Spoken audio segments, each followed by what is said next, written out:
Hey guys, it's your best boxing friends. I'm Kelsey. This is Rachel. Rachel, there's a huge fight on May 4th. Canelo Alvarez and Jacobs. It's a title unification bout in the middleweight division. It's the biggest fight probably of this year to date. And I'm super excited about it. I want to know, Rachel, how do you feel about Canelo versus Jacobs? Well, I'm really excited in part because I think this is a really great opportunity for Jacobs. Yeah, Canelo's at the top of the division. Like, he's the guy you want to fight, and he had a really good showing against Golovkin. So I think that it's really in his best interest to make the most of this opportunity. And that means that not only does he need to be prepared for whatever he thinks is going to be facing him in the ring, but I think that he also needs to be prepared to adjust and make adjustments in the ring to make the most of this opportunity. So if I was his team, I would want his training camp to look like not only fighting, sparring guys who are similar to Canelo, but sparring guys who do something like different too. Yeah. So that, because you never know with Canelo, right? Yeah. Who would have thought that in Canelo's last fight that he would go and stand in the middle of the ring and trade power punches with Gennady Golovkin, one of the most feared hitters in all of boxing. So you really don't know how Canelo will come out and fight. And you want Jacobs to be ready for anything. I heard Jacobs say that he has plan A, B, and C for Canelo.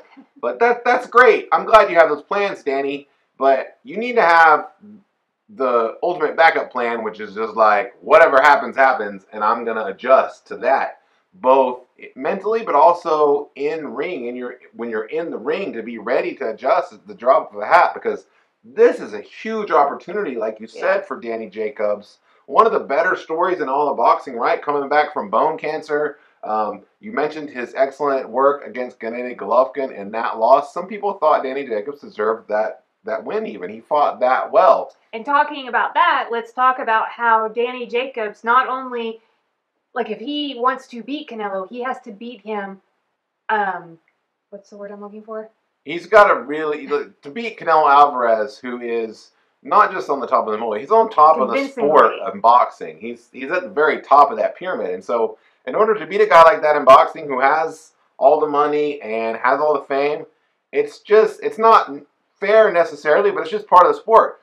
He better go out there and win at least 8 rounds convincingly. Yeah. Or he's going to get a draw. Or even more than that. Like, I mean, so that means, like, the rounds that you do win have to be convincing. Like, it just can't be a close fight. And, like, we've just seen this happen a lot with fighters. And I don't know that there's anything you can do to it's just the not way it do that, because judges are human beings. And I think it's confirmation bias. A judge is a person, and he goes into a fight thinking, this is the biggest star, the best fighter in the sport. Canelo Alvarez is ranked in the top 3 or 4 pound for pound in the world. You think you're going to see him win the fight, and so in close rounds, you can kind of tell yourself, oh, he won this round. The same thing happened with Floyd Mayweather. He would get, now Floyd obviously I don't think had any fights where you think, oh, he should have lost this fight. But it's the same thing that kind of happens with anybody, is that, and who knows, like, we don't know what's going on with judges. Judges, they don't know what they're doing. I don't know if it's a scoring system or if it's just the nature of the business.